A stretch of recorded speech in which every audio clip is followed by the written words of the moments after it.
သူခန္ဓာကိုယ်မှာအနာကြီးတွေပေါက်လာတယ်အဖူကြီးတွေပေါက်လာအဲ့ဒါကဘလို့မှသူမခံနိုင်ဘူးပေါ့အဲ့တော့ဘာလို့တုံဆိုတော့ဝက်လိုလေးပဲထောက်သွားပြီးတော့អော်နေရတယ်ဒါမှသူ့ကိုယ်သူတက်တာလေလို့ထင်တော့မြတ်စွာဘုရားလက်ထက်ကနော်စုံထားဝတ္တတမဆိုတာကိုအကြောင်းပြုပြီးတော့ဟောတာအဲ့ဒီတခါကြီးက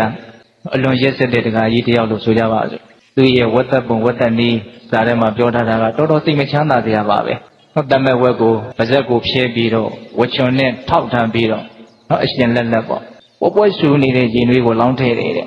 ဒါအောက်တော်သားကနေပြီးတော့ရေတွေကြီးပြီးတော့ကျလာသည်အထိလောင်းထည့်တယ်ပြီးမှအဲ့ဒီကျန်တဲ့ရင်တွေနဲ့အမွှေးကိုအဲ့ဒီကျန်တဲ့ရင်တွေနဲ့ချွတ်ချပြီးတော့အဲ့ဒါကိုမီးမြတ်ပြီးတော့အဲ့ဒီဝက်ကိုခေါင်းဖြတ်ပြီးတော့သွေးသားနဲ့အကုန်လုံးသူမိသားစုချက်စားပြီးတော့ပိုးတာကိုရောင်းချစားတော့ဒီလိုနည်းနဲ့သူနေလာတာအဲ့ဒါမြတ်စွာဘုရားရဲ့ကျောင်းတော်နဲ့လည်းသူ့ရဲ့နေရင်ကတိတ်မဝေးဘူးလို့ဆိုတယ်အဲ့ဒါနှစ်ပေါင်း90ကျော်လောက်ဒီလိုပဲသူကတော့သူ့အစဉ်ပြေတယ်ထင်ပါဦးနေလာတာနောက်တော့ကံတရားတွေကအကျိုးပေးခြင်းရောက်လာတယ်ကံတရားတွေကအလွန်ထက်မြက်တဲ့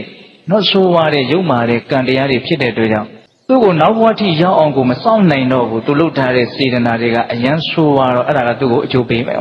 လို့ဘယ်လိုဖြစ်လာတော့ဆိုတော့သူခန္ဓာကိုယ်မှာအနာကြီးတွေပေါက်လာတယ်အဖူကြီးတွေပေါက်လာအဲ့ဒါကဘလို့မှသူမခံနိုင်ဘူးပေါ့အဲ့တော့ဘာလို့တုံဆိုတော့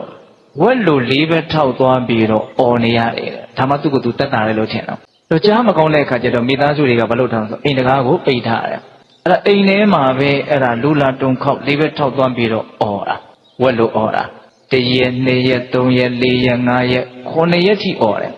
အဲ့တော့ယဟန်တော်တွေကကြားတော့ဒီအတန်ကိုကြားတော့မြတ်စွာဘုရားကိုရှောက်တယ်မြတ်စွာဘုရားတဲ့ဒီစုံသားဆိုတဲ့ပုဂ္ဂိုလ်ဟာအလွန်ရက်စက်တဲ့ပုဂ္ဂိုလ်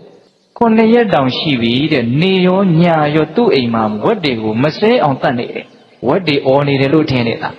အမှန်ကဝက်တွေអော်နေတာမဟုတ်သူကိုယ်တိုင်អော်နေတာဒါပတ်ဝန်းကျင်ကမလို့ထင်တာတော့ဝက်တွေអော်တယ်လို့ထင်တာအဲ့လိုမြတ်စွာဘုရားကိုရှောက်တော့မြတ်စွာဘုရားက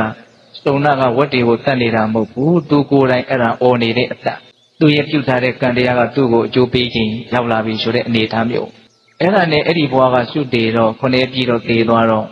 ဝီကြီးငယ်ကြီးကိုရောက်တယ်အဲ့ဒါကိုအကြောင်းပြုပြီးတော့မြတ်စွာဘုရားက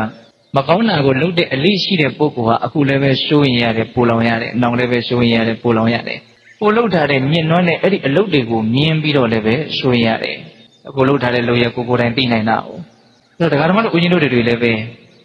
အဲ့လိုကြီးရဲဆက်ဆက်ကြီးဆိုးနေတာတော့မဟုတ်ဘူးသို့တော်လည်းပဲပုထုဇဉ်တဘာဝမကောင်းတာလေးတွေလုံမိတာပြောမိတာမျိုးတော့မရှိဘူးလားရှိတယ်ရှိရင်စဉ်းစားရမယ်ပေါ့ဩဒီအလုပ်ဟာငါ့ကိုအခုလည်းပဲပူလောင်စေတယ်နောက်မှလည်းပဲပူလောင်စေလိမ့်မယ်